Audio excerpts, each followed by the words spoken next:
Bismillahirrahmanirrahim. Assalamualaikum warahmatullahi wabarakatuh. Waalaikumsalam warahmatullahi wabarakatuh. Selamat siang kami ucapkan kepada bapak-bapak. Hari ini kita akan lanjutkan acaranya dengan seminar pendidikan diseminasi budaya positif. Adapun susunan acara pada siang hari ini adalah yang pertama pembukaan, yang kedua sambutan kepala sekolah, yang ketiga penyampaian materi oleh CGP, dan yang kelima penutup dan doa. Baiklah Bapak Ibu, untuk lebih barokahnya acara seminar ini, marilah kita sama-sama membuka dengan melafazkan al-basmalah. Acara yang kedua yakni sambutan kepala sekolah. Kepada beliau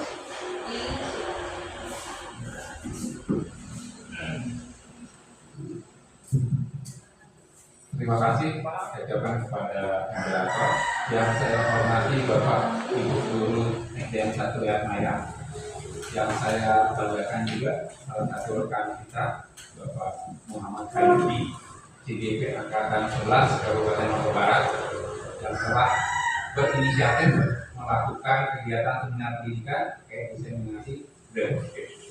Pertama-tama kita ucapkan puji syukur kepada Allah Subhanahu wa Ta'ala yang telah mempertemukan kita dalam profesi yang bagus ini, profesi guru.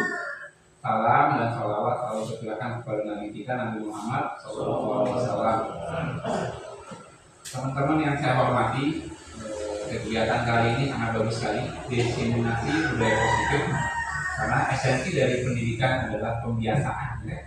Pembiasaan kepada apalagi kita yang berkecimpung di SD adalah tonggak awal kepada karakter-karakter anak di masa datang. Karakter-karakter ini tentu saja akan terbentuk dalam hal pembiasaan yang akan menjadi budaya. Maka saya menyambut positif sekali apa yang akan dilakukan oleh Bapak Guru Muhammad Hayubi, yang akan mengajak kita semua, bukan hanya teman-teman termasuk saya, dalam memahami esensi, dalam membangun, dalam melaksanakan, mencoba mengembangkan budaya-budaya positif yang ada di sekolah kita ini, terutama dengan objek anak-anak, sehingga kedepannya harapannya anak-anak memiliki perilaku yang bagus, karakter yang baik, dan hal-hal positif yang nantinya akan menjadi salah satu mungkin saja jalan masuk kita untuk masuk ke surga kelak. Mereka akan bersaksi bahwa ini saya diajar oleh Bapak ini tentang tata cara berbuat baik seperti apa, tata cara menghormati orang lain seperti apa. Maka mari kita sama-sama memperhatikan, sama-sama memberikan respon yang antusias kepada penyampaian yang akan dilakukan oleh guru kita kepada Bapak Muhammad Hayubi. Saya mungkin langsung silakan atau kembali ke moderator dulu. Silakan Ibu. Cek satu. cek. Terima kasih atas sambutannya Pak Kepala Sekolah. Selanjutnya penyampaian materi oleh CGP kita Bapak Muhammad Hayubi, kepada beliau dipersilakan. Cek satu. Baik, terima kasih. Bismillahirrahmanirrahim. Assalamualaikum warahmatullahi wabarakatuh. Sebelumnya saya ucapkan terima kasih kepada Bapak Kepala Sekolah terkait dengan sambutan yang sangat luar biasa bagi program calon guru penggerak angkatan 11. Ini berjalannya sudah selama 2 bulan akhir, ya. 2 bulan ini sudah terlaksana kegiatan ini. Mudah-mudahan kedepannya bisa berjalan dengan lancar. Amin.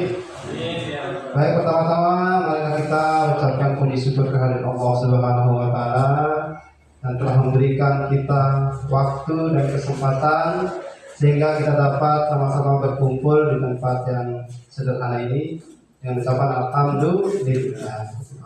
Dan yang kedua kalinya ucapkan Selawat serta salam junjungan Nabi besar kita Muhammad Sallallahu Alaihi Wasallam. Semoga kita semua mendapat syafaatnya di akhir yang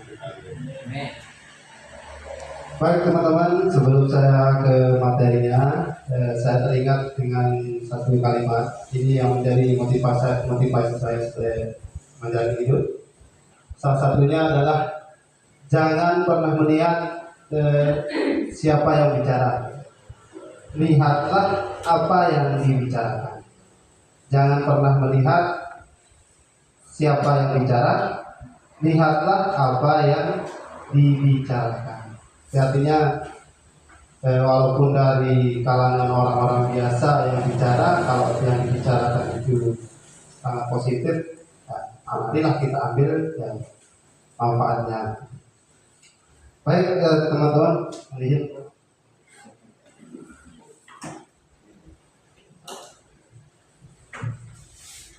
Kita ke seminar pendidikan diseminasi budaya positif. Lanjut. Ya, ini sebelum kita ke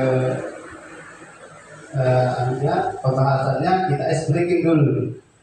Kita ada quiz, ada permainan sedikit supaya kita lebih rileks gitu ya, Bapak Ibu, lebih rileks, lebih santai kita mendengarkan. Baik, ice breakingnya adalah menyebutkan nama makanan tradisional yang kalian ketahui, yang Bapak Ibu guru ketahui, gitu ya. Dengan peraturan menyebutkan nama makanan dengan diawali huruf terakhir dari nama makanan yang disebutkan oleh teman lainnya, gitu. Contoh misalnya pecing misalnya, huruf terakhirnya berarti G. Nanti siapa yang bisa nanti sebutkan, gitu ya.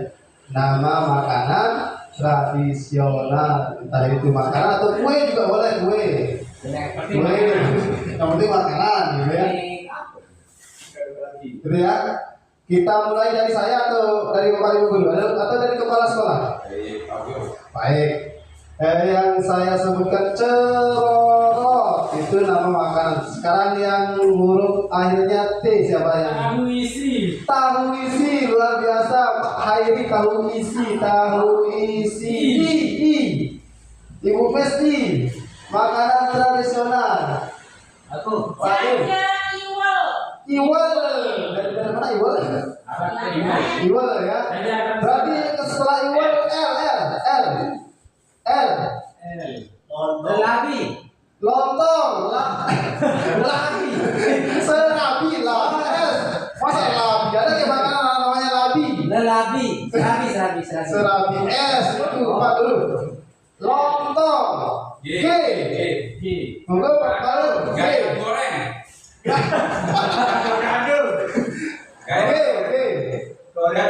Gado, luar biasa. Oke. Pakai ini belum? Oke. Onde. Pakai E. Yang E. Pi. Kering. Apa lagi? Pi kering. Tradisional loh. Apa lagi? Selain P. Tadi kan kalau bukan G. Biasain.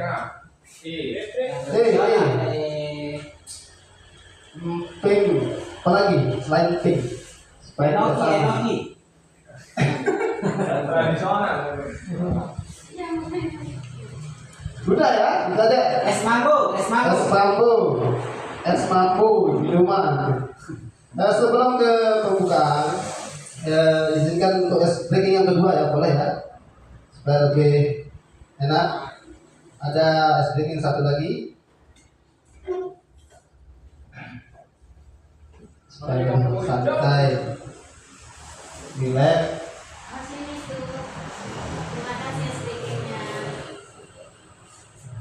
Makasih Bapak, luar biasa Bapak. Nah ini es breaking yang kedua nih. Ini seru nih, tebak gambar. Aturannya sebuah aktivitas bermain yang menggunakan media gambar berupa tumbuhan, barang, orang, binatang, tumbuhan. yang tertuang di atas kertas, bermainnya dengan cara ditebak. Tebak gambar gitu ya. Saya kita mulai, Pak Hairi. Bisa. Oke, coba tebak gambar yang ini. Nah ini petunjuknya, lihat gambar secara teliti, angkat tangan dan tekan bel. Ya, kita pakai angkat tangan aja ya. Kemudian jawab secara tepat. Poin yang benar dapat 10, jawaban bonus dapat 20, salah dikurangi 10. Nanti kalau ada yang paling tinggi nilainya, nanti dikasih prize. Ya, baik ya. Oke, siap ya. Gambar yang pertama. Senam otak. Senam otak. Ya. Senam otak paham ya? Paham ya? Senam otak. Kita lanjut ke gambar kedua. Cepat-cepatan ya angkat tangan ya. Ibu jangan mau kalah ibu. Nih.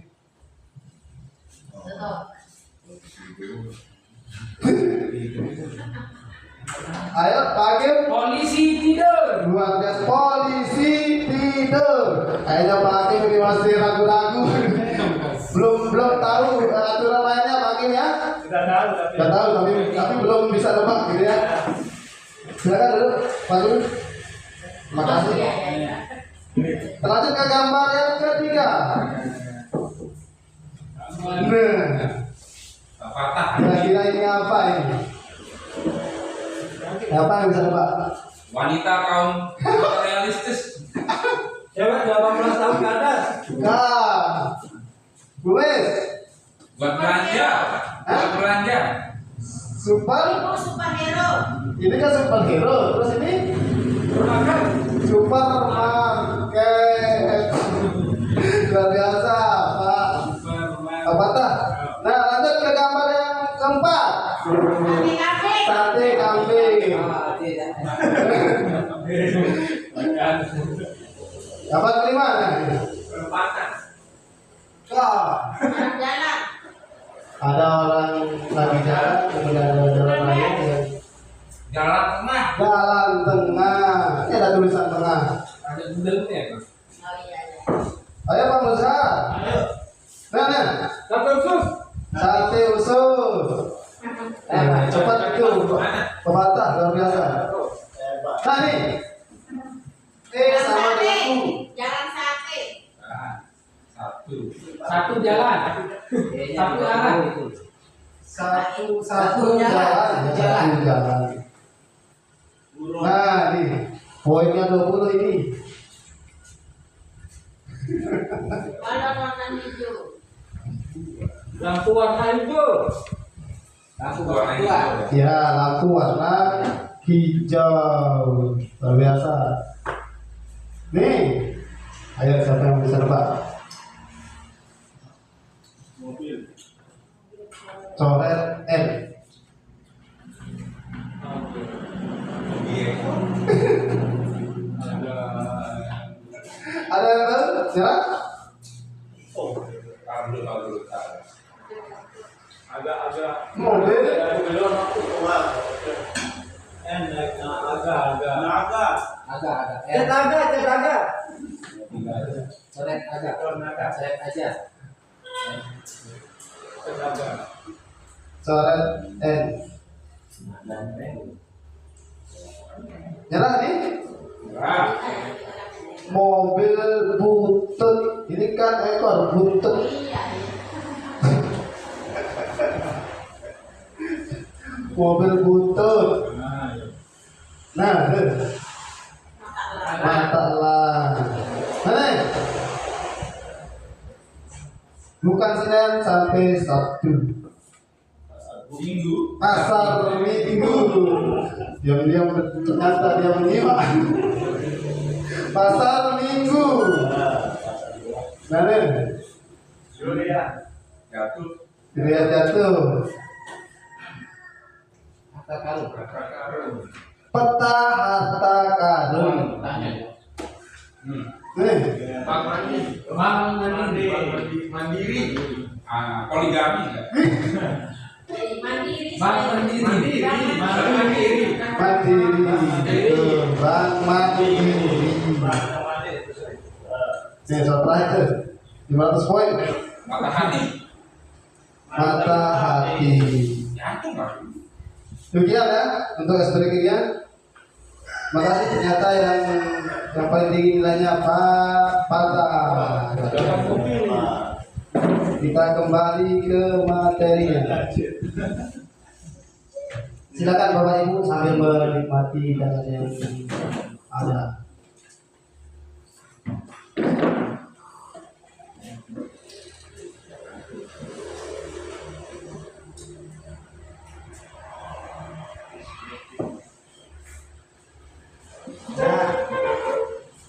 Oke, sebagai pembukaan, di sini disiplin bukanlah tujuan.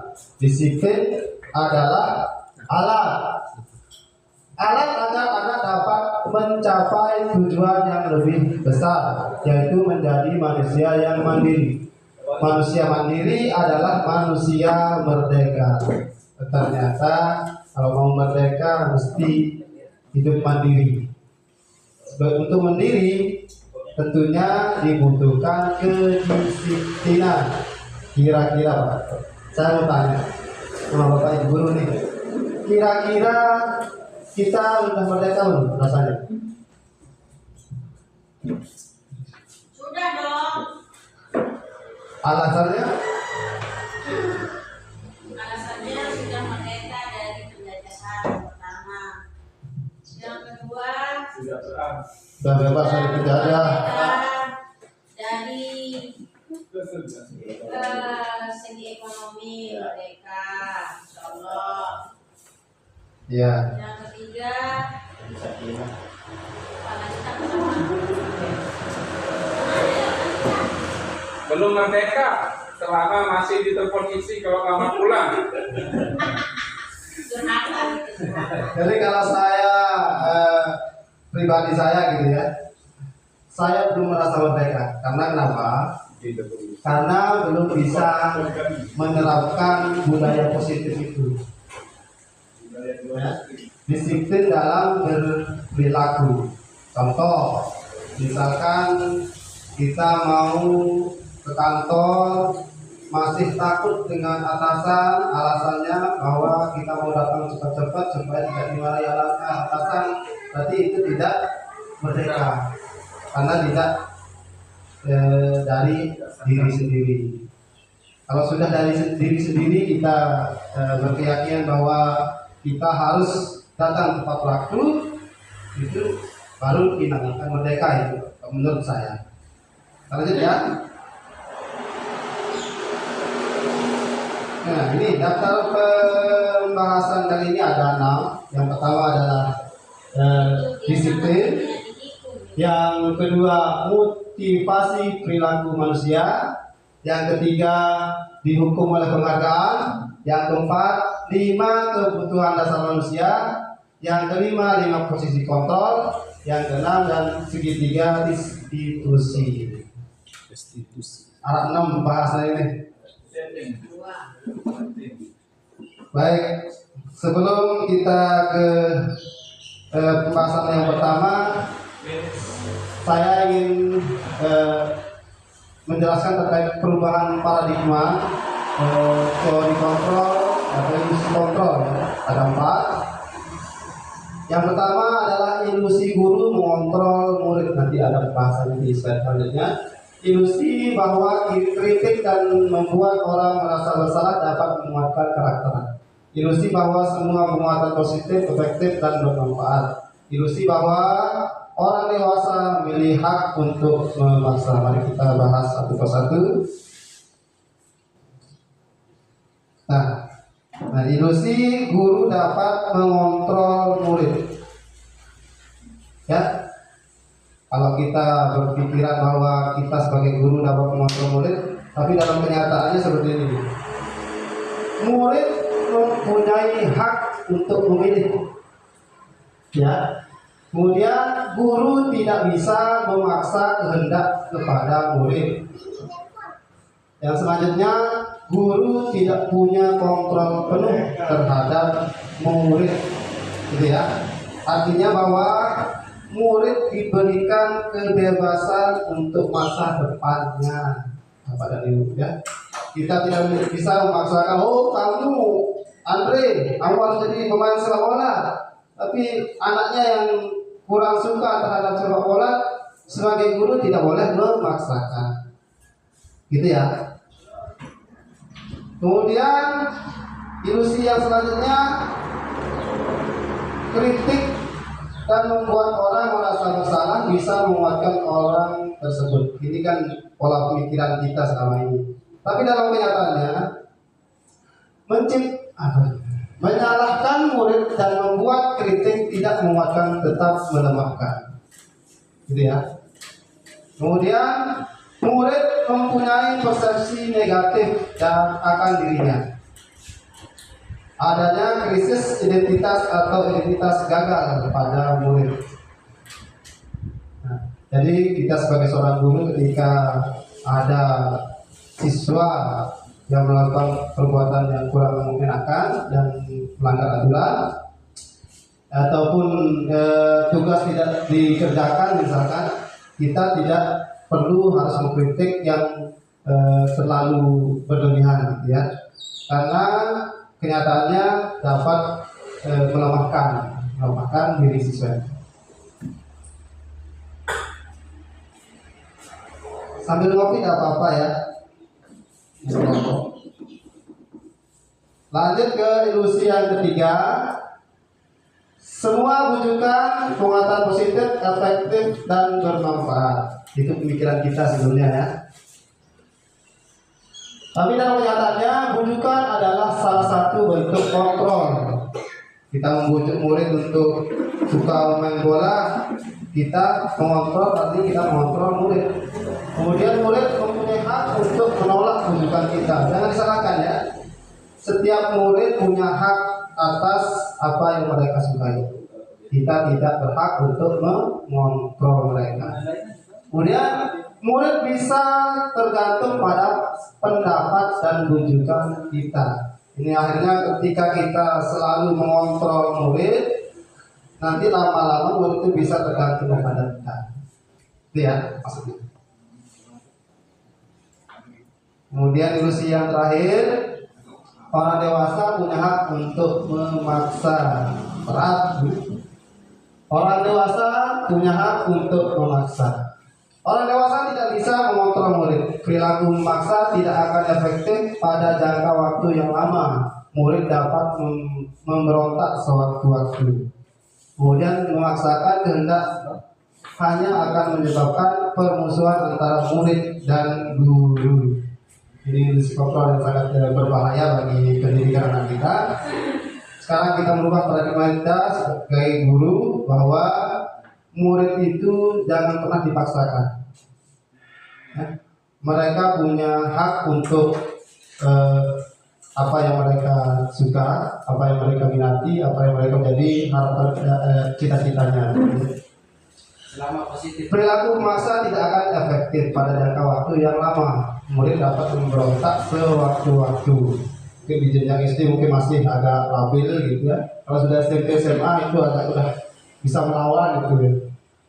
Contoh kayak saya dulu cerita sedikit, dulu waktu sekolah di SMK di STM, kalau ada guru yang agak galak sedikit itu sudah kita coret joknya ya Pak Hairi. Kita coret joknya, jok motor Pak Guru itu.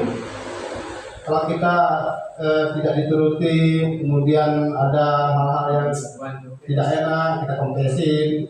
Itulah kita, ya, itu maksudnya ya, kita melawan contoh itu.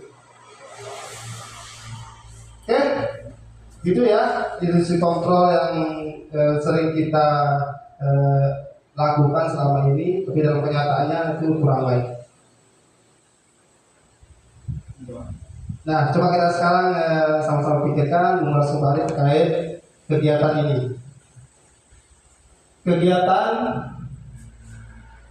coba kita bayangkan benda atau sesuatu yang sangat berharga untuk kita, letakkan di salah satu tangan kiri atau kanan benda tersebut dengan segala daya. Kita pegang, misalkan kita pegang sesuatu yang sangat berharga buat diri kita pegang. Jika teman Anda mencoba dengan sekuat tenaga dan berbagai cara untuk meminta Anda memberikan Anda tersebut, bisa membujuk, mengancam, menghadik, merayu, menyuap, apa saja agar dapat membuka kepalan tangan Anda. Apa yang terjadi? Bayangkan ya, seolah di dalam genggaman ini ada sesuatu yang sangat berharga untuk kita, bahwa ini harus kita jaga. Ini suatu yang sangat rahasia, tidak boleh orang lain tahu. Pasti kita akan mempertahankannya dengan segala upaya. Walaupun orang lain akan merayu kita dengan segala cara, tentu kita akan mempertahankannya. Itulah yang terjadi pada siswa kalau kita memberikan kontrol yang berlebihan, mereka tidak akan menjadi suatu manusia yang bebas, merdeka. Yang akan terjadi adalah bervariasi antara yang bersedia membuka dan yang tetap bertahan menutup kepalan tangannya. Kemudian yang kita sendiri yang memegang kontrol atas kepalan tangan kita. Apakah kita membuka atau menutup kepalan tangan itu? Itu tergantung pada diri kita masing-masing sesuai dengan kebutuhan dasar itu. Ya. Kita ke pembahasan. Iya. Masih ingat foto-foto ini Bapak Ibu itu? Iya. Pembahasan yang selanjutnya. Nah ternyata ketika mendengar kata disiplin, apa yang terbayang di benak Bapak dan Ibu? Silakan Pak Samad, kira-kira mendengar kata disiplin.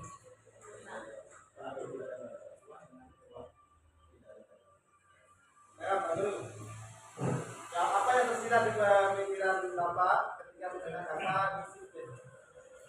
Ya, kata disiplin menurut saya adalah kesadaran diri untuk melakukan sesuatu atau suatu aturan dengan kesadaran diri sendiri tanpa dipaksa atau tanpa paksaan orang lain.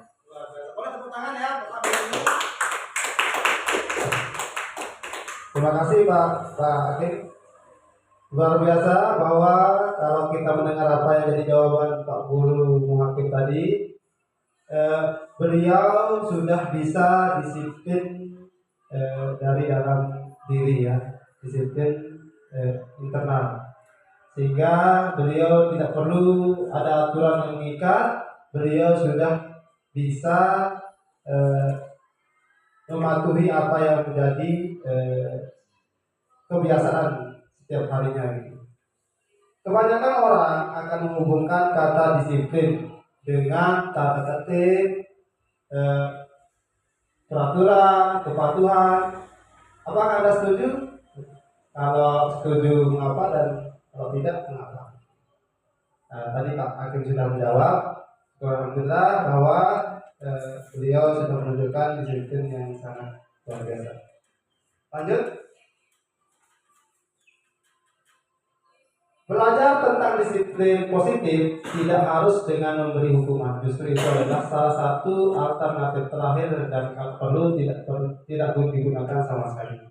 Nah, jadi jangan pernah kita sebagai seorang pendidik, sebagai guru itu ketika melihat murid kita melakukan pelanggaran tata tertib sekolah selalu dihubungkan dengan hukuman.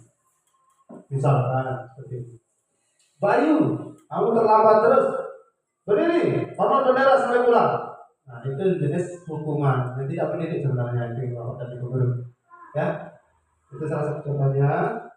Jadi hukuman itu kalau perlu itu pelan-pelan kita hindari.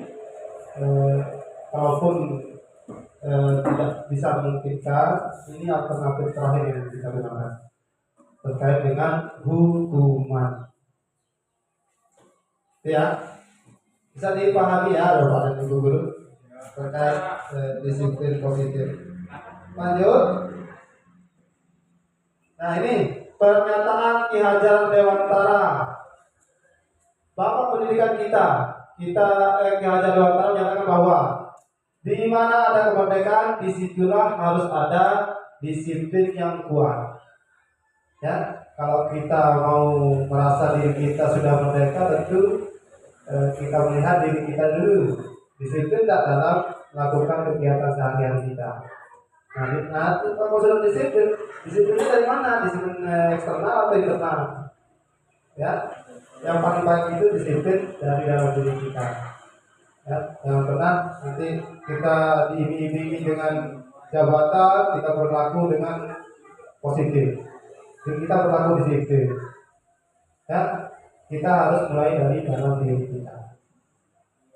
Sungguhnya disiplin itu bersifat self disiplin, yaitu kita sendiri yang mewajibkan kita dengan sekeras-kerasnya. Tetapi itu sama saja, sebab jikalau kita tidak cakap melakukan self disiplin, wajiblah penguasa lain mendisiplinkan kita, kayak pimpinan, kayak kepala dinas, kayak bos, ya. Itu yang mendisiplinkan kita, itu disiplin dari luar, eksternal. Ya, peraturan demikian itulah harus ada di dalam suasana yang merdeka, ya. Lanjut, bahasan yang kedua yakni terkait motivasi perilaku manusia. Ada tiga motivasi perilaku manusia. Yang pertama adalah untuk menghindari ketidaknyamanan atau hukuman. Nah, ini sering terjadi ya. Ketika kita mau menghindari suatu hukuman, ada hukum misalnya, kita berlaku baik atau berlaku disiplin tinggi, kita menghindari ketidaknyamanan atau hukuman. Sering itu terjadi ya sama diri kita. Ketika kita mau berangkat sekolah contohnya, karena kita tidak mau dikasih skor pelanggaran mungkin ya, kita mau datang lebih awal karena ada pengaruh hukuman atau ketidaknyamanan itu. Jelasannya, ini adalah tingkat terendah dari motivasi perilaku manusia. Ternyata ini adalah tingkatan yang paling rendah kepada Ibu. Biasanya orang yang motivasi perilakunya untuk menghindari hukuman atau tidak nyaman akan bertanya, apa yang akan terjadi apabila saya tidak melakukannya? Nah, motivasi ini bersifat eksternal, misal kita jam ke kantor jam 7.15. Kita berpikir bahwa kalau kita tidak datang jam 7.15, takutnya nanti pimpinan marah, takutnya nanti pesangon tidak diberikan, takutnya nanti kehabisan jajan misalnya kalau pakai jajan. Nah, itu motivasi yang bersifat eksternal. Ini motivasi yang paling rendah pada guru. Kita lanjut ke motivasi yang kedua, adalah untuk mendapatkan imbalan atau penghargaan dari orang lain. Ya, tadi yang berbentuk hukuman, sekarang berbentuk penghargaan. Ada iming-iming penghargaan. Ya, mau menaik jabatan misalkan, rajinnya luar biasa, karena ada iming-iming jabatan. Contohnya itu tadi ya. Ini merupakan motivasi tingkat di atas motivasi yang pertama. Di sini orang berperilaku untuk mendapatkan imbalan atau penghargaan dari orang lain. Orang dengan motivasi ini akan bertanya, apa yang akan saya dapatkan apabila saya melakukannya? Ya, andai kemede menaik jabatan misalnya. Pakat iya kemau nanti dimikir disiplin misalnya gitu. Kalau mau naik jabatan, saya harus disiplin, harus tepat waktu. Kalau saya mau dapat pesangon yang lebih, saya harus lebih disiplin, rajin dari yang lainnya. Karena cari muka, cari muka, karena diiming-imingi dengan satu yang lain. Ini juga termasuk motivasi yang bersifat eksternal. Dan tadi yang pertama adalah takut dihukum, yang kedua ini adalah karena diiming-imingi imbalan. Nah, yang kedua ini termasuk motivasi eksternal yang dari luar. Lanjut yang ketiga, yang terakhir ya, untuk menjadi orang yang mereka inginkan dan menghargai diri sendiri dengan nilai-nilai yang mereka percaya. Seperti Pak Guru Bung Hakim menjelaskan tadi bahwa disiplin dirinya itu terkait dengan kebiasaan diri beliau untuk melakukan tepat waktu atau hal yang orang dengan motivasi ini akan bertanya, akan menjadi orang yang seperti apa bila saya melakukannya. Ini motivasinya dari dalam dirinya. Nanti kalau saya tidak seperti itu, mungkin nanti saya terbiasa dengan kebiasaan yang kurang baik. Mereka melakukan sesuatu karena nilai-nilai yang mereka yakini dan hargai, dan mereka melakukannya karena mereka ingin menjadi orang yang nilai-nilai yang mereka yakini tersebut. Ini adalah motivasi yang akan membuat seseorang memiliki disiplin positif, karena motivasi perilakunya bersifat internal, bukan eksternal. Intinya kesadaran kita ya untuk berlaku disiplin itu. Bukan dari kita takut hukuman atau mau ingin jabatan ya. Baik, kita lanjut ke pembahasan selanjutnya, yakni dihukum oleh penghargaan. Ternyata penghargaan itu merupakan hukuman ya, Pak dulu. Nah, menurut Artikom mengungkapkan bahwa penghargaan maupun hukuman adalah cara-cara mengontrol perilaku seseorang yang menghancurkan potensi untuk belajar yang sesungguhnya. Ini penelitian atau dari Artikom ya. Selanjutnya juga mengemukakan beberapa pernyataan dari hasil pengamatannya selama ini tentang tindakan memberikan penghargaan. Ada pengaruh jangka pendek dan jangka panjang. Penghargaan efektif jika kita menginginkan seseorang melakukan sesuatu yang kita inginkan dalam jangka waktu pendek. Jika kita memerlukan penghargaan lagi dan lagi, maka orang tersebut akan bergantung pada penghargaan yang diberikan serta kehilangan motivasi dalam diri.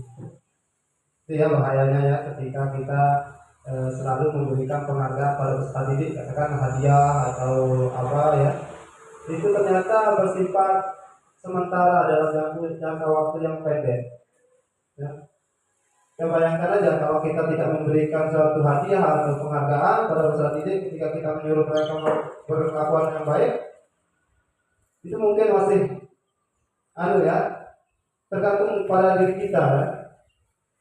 Bahwa Pak Saman yang selalu memberikan kita hadiah kalau kita mau sholat tepat waktu, Pak Hairi tak pernah memberikan hadiah, jadi Pak Saman aja yang diikuti sama muridnya gitu ya. Itu dampak dari penghargaan itu. Penghargaan tidak efektif jika kita memberikan seorang suatu penghargaan untuk melakukan sesuatu, maka kita harus terus-menerus memberikan penghargaan itu jika kita ingin orang tersebut meneruskan perilaku yang kita inginkan. Itu ya dampak dari penghargaan. Ini bukan sebenarnya ini tidak di lingkungan sekolah saja ya kepada guru-guru, ini juga berdampak pada pendidikan kita sebagai selaku orang tua di rumah. Jadi cara kita mendidik anak-anak kita.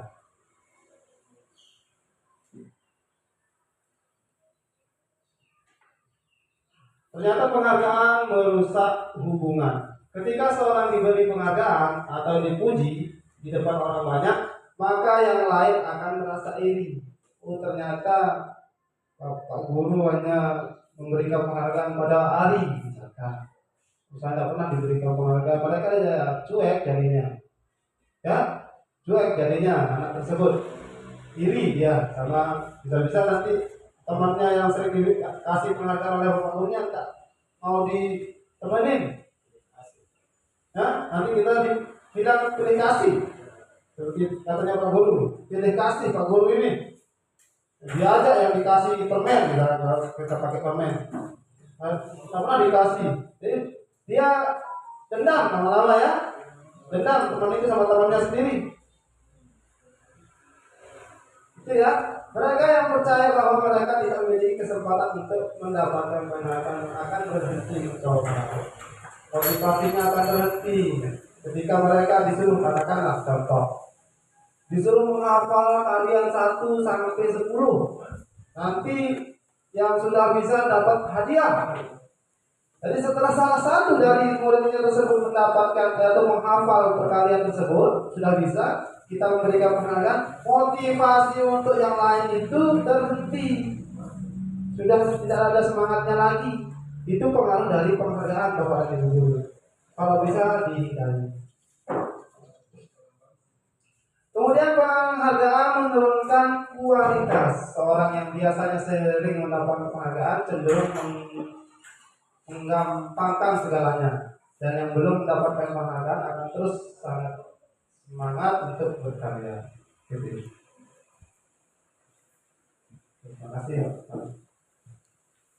Pernyataan selanjutnya sudah tadi.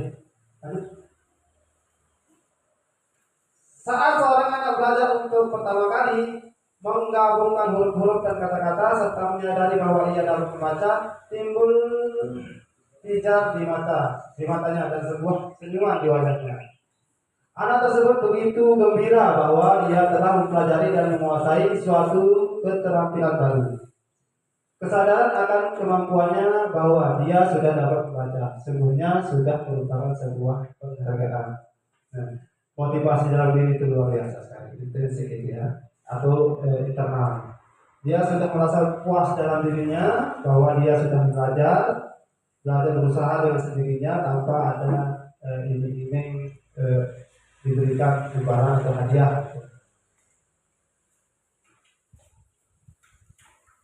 Oke, kita lanjut ke pembahasan yang keempat, yaitu 5 kebutuhan dasar manusia. 5 kebutuhan dasar, yakni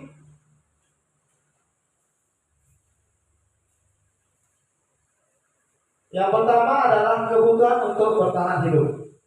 Yang kedua, cinta dan kasih sayang. Yang ketiga, kebebasan. Yang keempat, kesenangan. Dan yang kelima, kekuasaan. Kekuasaan dulu. Nah, ini penjelasannya.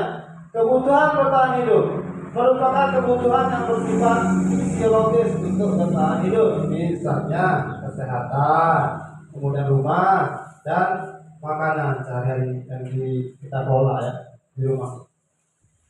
Fisiologis.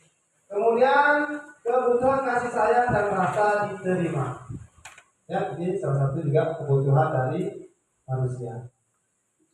Kebutuhan ini ada 3 kebutuhan berikutnya adalah kebutuhan fisiologis. Nah, kebutuhan ini merupakan kebutuhan fisiologis. Nah, ini kebutuhan fisiologis dan kebutuhan psikologis. Kebutuhan untuk disayangi dan diterima meliputi kebutuhan akan hubungan sosial. Anak-anak yang memiliki kebutuhan dasar kasih sayang biasanya ingin disukai dan diterima oleh lingkungannya. Nah, Bapak dan Ibu guru, sering tidak kita melihat ada peserta didik atau siswa kita yang sering melamun, kemudian menyendiri, katakanlah seperti itu. Nah, itu salah satu bahwa mereka membutuhkan kebutuhan ini, kebutuhan kasih sayang dan rasa diterima. Itu Bapak dan Ibu guru ya. Kemudian penguasaan. Kebutuhan penguasaan atas kemampuan. Anak-anak yang memiliki kebutuhan dasar akan penguasaan yang tinggi biasanya selalu ingin menjadi pemimpin. Mereka juga suka mengamati sebelum mencoba hal baru dan merasa kecewa bila melakukan kesalahan. Nah, ini ya, bisa dibayangkan ya Bapak dan Ibu guru bahwa penguasaan ini kalau kita melihat peserta didik kita, seperti contoh ketika mau katakanlah main sepak bola, mereka hanya ingin sendiri penguasaannya ya, penguasaan dalam tim, aturannya dia sendiri yang ingin diikuti begitu. Nah, ini suatu kebutuhan dasar dari manusia itu sendiri, penguasaan ya, penguasaan. Ini menjadi pemimpin dalam rasa itu ada pemimpinnya ya. Mungkin salah satu dari peserta didik kita sering melawan gitu ya, atau tidak suka akan keputusan yang lain, teman-teman yang lain, mereka ingin ditonjolin gitu ya, ditampilkan, mereka ingin tampil, tidak mau yang di belakang, mereka yang di depan gitu. Ini butuh penguasaan. Kemudian kebebasan. Anak-anak dengan kebutuhan kebebasan yang tinggi menginginkan pilihan. Mereka perlu banyak bergerak, suka mencoba-coba, tidak terlalu terpengaruh orang lain, dan senang mencoba hal baru dan menarik. Sering ya kita lihat bahwa dalam kelas, katakanlah ada Ijang, misalkan namanya Ijang, sering lari-lari dalam kelas, susah diatur. Mereka ingin mencoba atau mengganggu temannya. Nah, kita sebagai guru, sebagai pendidik harus paham ya bahwa anak tersebut membutuhkan kebutuhan kebebasan, mereka ingin bebas. Tentu kita sebagai seorang guru menyusun suatu pembelajaran bagaimana menghadapi anak yang punya kebutuhan kebebasan ini. Gitu ya. Bahwa untuk kurikulum sekarang kan tidak boleh tuh melarang anak untuk berekspresi, melarang anak untuk berbuat yang mereka sukai, ya. Selanjutnya yaitu kesenangan, kebutuhan kesenangan. Kebutuhan akan kesenangan adalah kebutuhan untuk mencari kesenangan, bermain dan tertawa. Anak-anak dengan kebutuhan dasar kesenangan yang ini biasanya ingin menikmati apa yang dilakukan. Mereka juga bisa berkonsentrasi tinggi saat mengerjakan hal yang disenangi. Ya, ada anak misalkan yang suka menjahili temannya di samping temannya yang di samping bangkunya ya, teman duduknya sering menjahili ya, sering ya, Bapak dan Ibu guru itu ternyata dia membutuhkan kesenangan, suka bercanda, belajar dengan senang sambil tertawa-tawa. Biasanya orang seperti ini tidak suka dalam kesepian, menyendiri itu tidak suka. Dia suka jahilin temannya supaya nanti diperhatikan, supaya nanti disenangi, bermain sambil tertawa gitu. Ini ciri-cirinya dari kebutuhan kesenangan ini. Nah, selanjutnya yakni 5 posisi kontrol. Tadi 5 kebutuhan manusia, sekarang 5 posisi kontrol. 5 posisi kontrol yaitu yang pertama adalah penghukum. Kira-kira kita sebagai pendidik ini berada di posisi mana kira-kira? Ya, bisa dicermati nanti setelah masa. Yang kedua adalah membuat merasa bersalah. Yang ketiga sebagai teman. Yang keempat sebagai pemantau, dan yang kelima sebagai manajer. Kira-kira berada di mana ya? Kita bahas. Itu yang pertama, penghukum. Seorang penghukum bila menggunakan hukuman fisik maupun verbal, guru-guru yang menerapkan penghukum akan berkata, ini kira-kira yang mereka katakan ketika posisinya guru sebagai penghukum. Patuhi aturan saya, atau awas, kamu selalu saja salah. Lalu pegawai nanti mentok, mungkin misalnya itu. Dan bahasanya agak tinggi dia dulu penghukum. Pasti selalu yang terakhir selesai. Nah, ini kata-katanya ya, kata-katanya. Jika mereka disuruh anak peserta disuruh mengerjakan tugas, ada salah satu siswa yang agak lelet misalkan ya, yang agak malas mengerjakan, selalu yang terakhir, sehingga guru tersebut emosi mengatakan itu. Ya. Guru seperti seperti ini senantiasa percaya bahwa ada satu cara agar pembelajaran bisa berhasil, yaitu cara dia sendiri. Tidak ada cara lain selain menghukum. Pokok nam pegawai ya menjak dari oleh wah. Misalkan seperti itu ya. Namun untuk gawat tugas sejak anak barat otot naik kemana? Kira-kira seperti itu ya untuk posisi penghukum. Kemungkinan murid akan marah, ini hasilnya ya. Kemungkinan murid akan marah dan mendendam atau bersifat agresif. Ini dampaknya ya ketika kita perilaku seorang guru penghukum.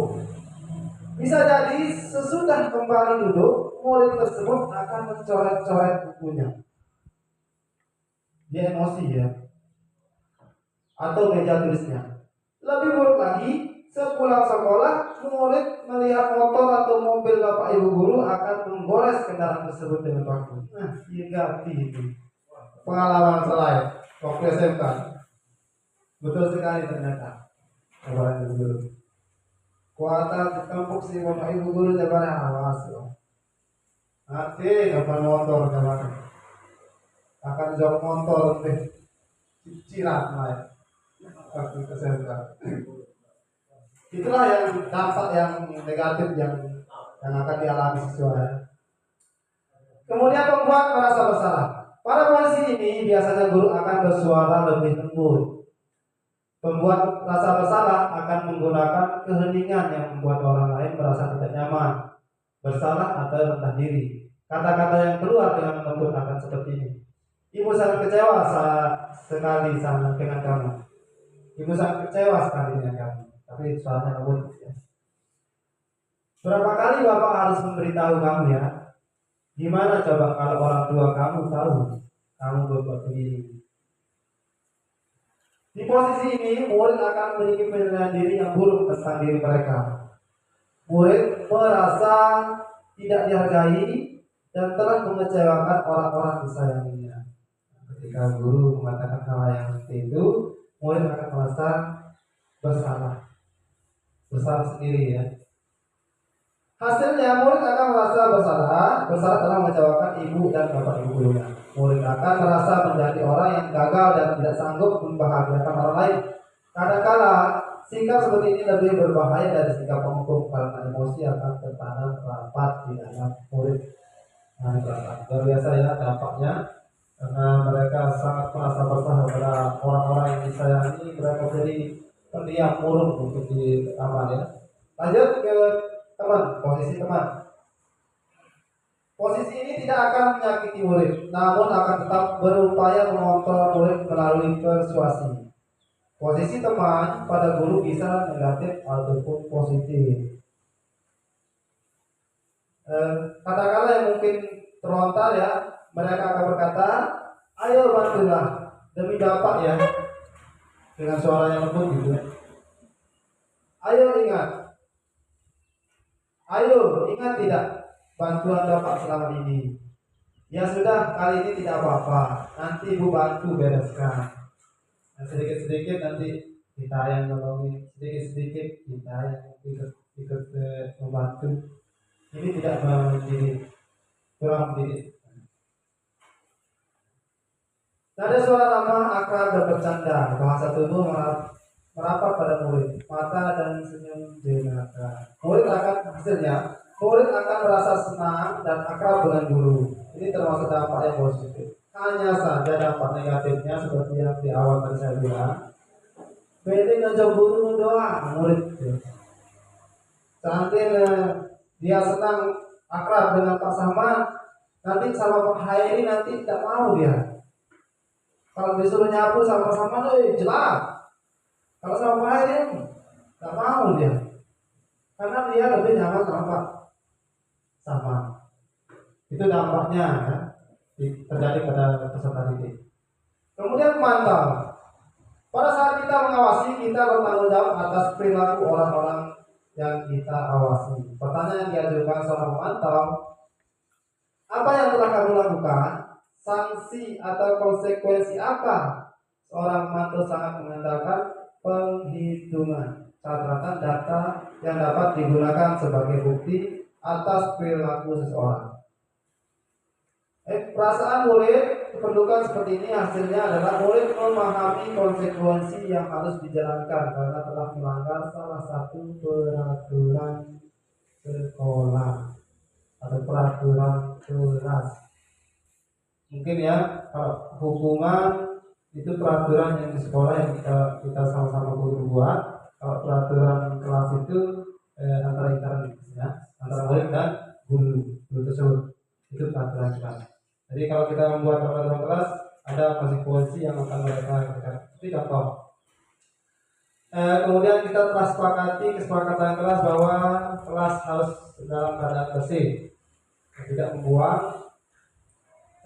menjaga kebersihan, karena menjaga kebersihan. Nah, ketika kita seorang guru sudah sepakat dengan kesepakatan kelas tersebut, tetapi dalam kenyataannya kelas masih dalam kotor, nah itu baru kita memberikan suatu konsekuensi, entah itu mereka harus membersihkan toilet, membersihkan kantor, atau membersihkan nanti setelah pulang sekolah. Itu konsekuensi mungkin yang kita bisa buat sama murid. Ya. Nah ini kemudian yang terakhir adalah posisi manajer. Adalah posisi di mana guru berbuat sesuatu bersama dengan murid, mempersilahkan murid bertanggung jawab atas perilakunya, mendukung murid agar dapat menemukan solusi atas permasalahannya sendiri. Seorang manajer akan berkata, apa yang kita yakini, kembali tadi ya keyakinan kelas, kemudian apakah kamu meyakininya? Jika kamu meyakininya, apa kamu bersedia memperbaikinya? Jika kamu perbaiki ini, hal ini menunjukkan apa tentang dirimu? Apa rencana kamu untuk memperbaiki hal ini? Tugas seorang manajer bukan untuk mengatur perilaku seorang. Kita membimbing murid bagaimana perasaan murid diperlakukan seperti ini. Ada posisi manajer, maka suatu guru sebaiknya tulus, tidak perlu marah, tidak perlu meninggikan suara, apalagi menunjuk-nunjuk jari ke murid. Ya, kita itu paham ya terkait apa yang perlu harus kita lakukan. Jadi seolah-olah menyesal tanpa sedih sekali akan perbuatan murid ataupun bersedar gurau, menempatkan diri sebagai teman murid. Namun pada posisi manajer, guru akan mengembalikan tanggung jawab pada murid untuk mencari jalan keluar permasalahannya, tentu dengan bimbingan seorang guru. Kalau saya harus kembali terkait posisi manajer ini, bahwa saya kemarin juga sudah melakukan posisi manajer untuk 2 murid kemarin. Salah satunya kasus keterlambatan, bahwa murid ini sering terlambat. Yang kedua adalah sering tidak menggunakan waktu olahraga. Nah, kita menggunakan beberapa pendekatan, yaitu pembahasan yang terakhir, kita menggunakan pendekatan segitiga restitusi. Ya, segitiga restitusi. Nah ini segitiga restitusi. Yang pertama adalah menstabilkan identitas. Waktu pelaksanaan kemarin, waktu praktik salah satu tugas saya sebagai calon guru penggerak menerapkan segitiga restitusi ini. Ketika ada anak yang melanggar peraturan, kita panggil, ajak mereka ngobrol, gitu ya, dengan pendekatan segitiga restitusi. Yang pertama menstabilkan identitas, yang kedua menanyakan keyakinan, dan yang ketiga validasi tindakan yang salah. Balik ya, menstabilkan identitas, validasi tindakan yang salah, kemudian menanyakan keyakinan. Gitu ya.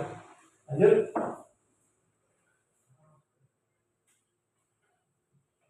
Menstabilkan identitas. Berbuat salah itu tidak apa-apa. Ini bahasanya. Tidak ada manusia yang sempurna. Saya juga pernah melakukan kesalahan seperti itu. Kita bisa menyelesaikan ini. Bapak atau Ibu tidak tertarik mencari siapa yang salah, tapi Bapak Ibu ingin mencari solusi dari permasalahan. Ini bahasa-bahasa yang kita sampaikan dengan bahasa kita mungkin yang bisa dipahami oleh peserta didik. Mau pakai bahasa daerah tidak apa-apa, yang penting nanti keyakinan menstabilkan identitas ini tersalurkan gitu. Mungkin ya. Kemudian validasi tindakan yang salah. Pada posisi ini guru biasanya mengatakan padahal kamu bisa melakukan yang lebih buruk dari ini ya. Katakanlah dia melakukan pembulian katakannya, tapi tidak mengukur sekedar pembulian dengan kata-kata. Nah, walaupun seperti itu, walaupun sangat tidak dianjurkan. Refleksi diskriminasi. Jadi Pak, saya harap Bapak dan Ibu guru ini nanti bisa diutarakan di WA grup ya. Terkait pertanyaan 1, 2, dan 3. Pertanyaannya, hal baru apa yang Bapak ingin dapatkan? Yang kedua, apa yang akan Ibu Bapak lakukan setelah mengikuti diseminasi? Yang ketiga adalah berikan saran dan kritik buat narasumber saya.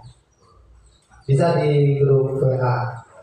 Bisa dihapus kalau Nah, sampai di sini Bapak dan Ibu guru, mungkin ada yang perlu ditanyakan atau yang perlu kita diskusikan. Mohon untuk ditanyakan kalau memang ada yang ditanyakan. Terima kasih. Terima kasih kepada Pak Guru Ayubi. Hari ini kita dapat hal-hal baru. benar. Yang paling mahal itu adalah praktekan atau enggak. Itu yang paling sulit. Ilmunya sudah diberikan, terutama segitiga restitusi tadi, kemudian 5 posisi kontrol itu, apa yang disampaikan oleh Pak Guru Ayubi. Semoga kita bisa mulai menerapkannya. Kami dari sekolah dan selaku kepala sekolah mengucapkan terima kasih atas program yang Pak Guru Ayubi, walaupun ini PR ya dari program guru penggerak, tapi teman-teman telah mendapatkan ilmu pengetahuan. Tinggal dikembalikan sesuai kata disiplin tadi, mau dipakai atau tidak, kembali ke diri sendiri. Itu saja dari sekolah. Selanjutnya saya berikan kepada Baik, untuk melengkapi pemahaman kita ya terkait 5 posisi kontrol tadi, 5 posisi kontrol kita sebagai seorang guru, mohon izin untuk menayangkan video ya.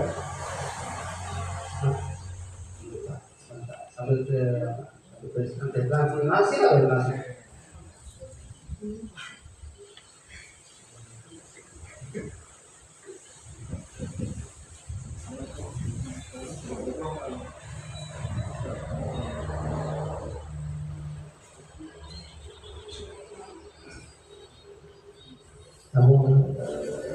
Nah ini posisi yang pertama, posisi pembuka. Silakan disimak.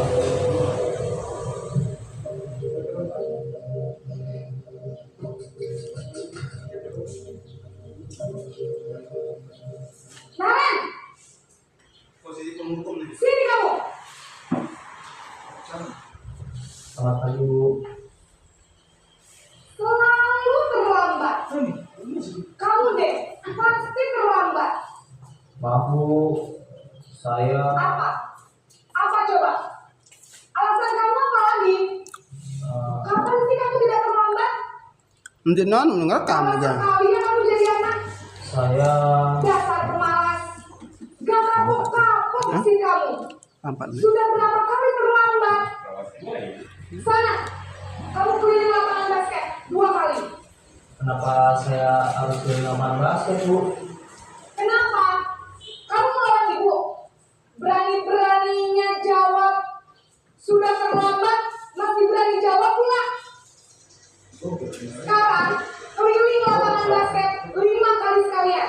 Biar kapok. Cepat. Pergi sana ke lapangan basket. Posisi yang kedua. Posisi membuat merasa bersalah.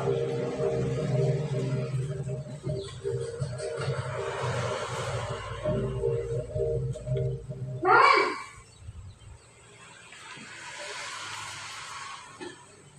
Selamat pagi Bu. Naren. Kamu kenapa terlambat lagi, nak? Ya Tuhan, Naren.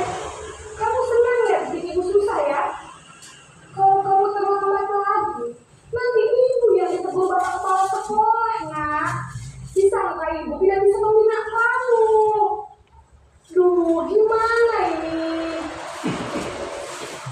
Maaf Bu. Duh Gusti Naren. Kamu suka ya kalau ibu tegur bapak kepala sekolah? Terus, sekarang ibu harus tulis apa ya ibu absen? Ini kamu sudah sering terlambat loh. Ibu harus apa coba? Maaf Bu. Maaf sekali. Ya sudah, lain kali jangan bikin ibu susah lagi ya nak ya. Ibu tidak akan kuat lagi kalau kamu begini terus. Bisa jantungan kalau ibu ditegur bapak kepala sekolah. Sana cepat kelas. Maaf ya Bu. Maaf sekali.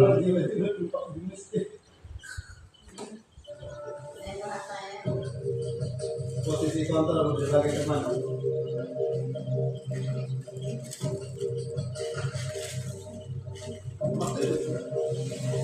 Naren,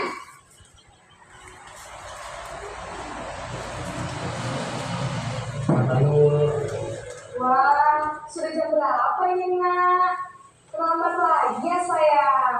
Iya Bu. Habis ibu saya lupa bangunkan saya Bu.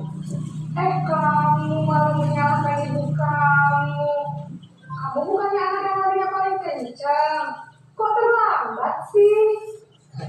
Iya Bu. Saya memang terlambat bangun tadi. Jadi biarpun saya lari kencang, tetap gak kekejar Bu. Ya sudah sana. Nanti lain kali larinya lebih kencang lagi ya. Biar gak terlambat lagi. Tapi Bikin kita seperti SD ibu. jadi tahu Demi ibu. Bisa kan? Bisa Bu. Ya sudah sana ke sekolah. Ibu beresin urusan absen kamu. Kamu ini ada tes saja. Nah, tadi bahasa daerah untuk baru dulu. Sasak, Pak.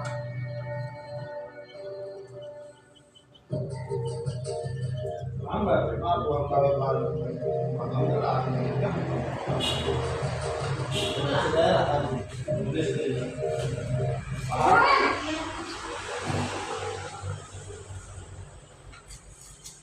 Selamat pagi Bu. Naren, apa peraturan sekolah kita tentang jam berapa kita harus masuk sekolah, nah? Kita harus di sekolah jam 7 Bu. Iya betul, sekarang sudah jam 7.20. Naren sudah tahu konsekuensinya jika terlambat hadir. Paham Bu. Saya harus tinggal kelas pas jam istirahat selama 20 menit. Iya benar, konsekuensinya demikian. Jadi nanti jam 9.30 pas istirahat, kamu harus tinggal di kelas, kerjakan tugas tambahan untuk ketertinggalan kamu, ya? Baik Bu. Mantau nih.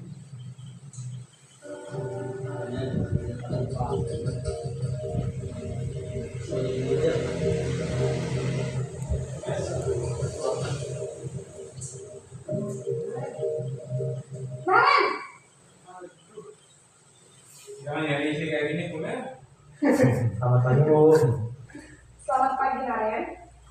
Maaf Bu, saya terlambat. Ya, sekolah masuknya jam 7, sekarang sudah jam 7.20. Jadi sekarang bagaimana ini Naren? Maaf Bu, saya lupa start alarm saya semalam. Baiklah, menurut kamu, keyakinan sekolah yang mana yang perlu kamu tingkatkan? Menghargai diri sendiri dan orang lain mungkin ya Bu. Setuju. Jadi, apakah Naren meyakini prinsip saling Tahu menghormati kira-kira SD tersebut?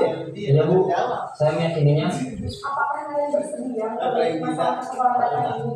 Bersedia Bu. Bagaimana kamu akan perbaiki masalah keterlambatan ini? Saya akan coba untuk tidak lupa menyetel alarm saya Bu.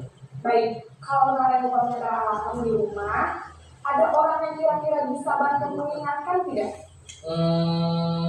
Ada Bu, kakak saya, Kak Ema. Ada lagi selain Kak Emma? Selain Kak Ema, ada ibu saya. Baik, jadi yang mengingatkan Naren adalah Kak Emma dan ibu kamu ya? Kira-kira akan mulai start alarm kapan nih Naren? Setelah pulang sekolah, akan segera saya lakukan. Baik, jadi Naren akan setel alarm untuk bangun besok pagi dan akan diingatkan oleh kakak dan ibunda Naren ya, Pokoknya dia Ada punya lagi alasan yang sendiri, bisa dia dilakukan, menyelesaikan sendiri. agar tidak terlambat bangun lagi. Tidak ada Bu. Baik Naren, terima kasih untuk kerjasama kamu. Sekarang kamu perlu kembali ke kelas untuk belajar.